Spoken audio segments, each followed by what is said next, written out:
हूँ दवा लाने के लिए। अभी रूही का लंच टाइम भी हो रहा है, जाके ले आती हूँ। मैं डॉक्टर के पास जा रही हूँ, ठीक है? तुम्हारी दवा लेने के लिए।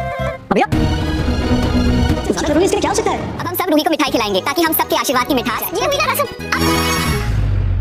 सीरियल ड्रामा ये रिश्ता क्या कहलाता है कि आने वाले एपिसोड में आप लोग देखने वाले हैं कि अबीरा जाती है रूही की दवाई लेने के लिए। तो अरमान देखता है और पीछे से उसे आवाज़ लगाता है, लेकिन अबीरा चली जाती है क्योंकि अबीरा जाते जाते रूही को बता कर जाती है। तो अरमान सोचता है कि इस इवेंट के ज़्यादा क्या हो सकता है जो अबीरा गई है। जब दादी सा मिठाई खिलाने लगती है रूही को, तो अरमान उसका हाथ पकड़ लेता है, रोक लेता है।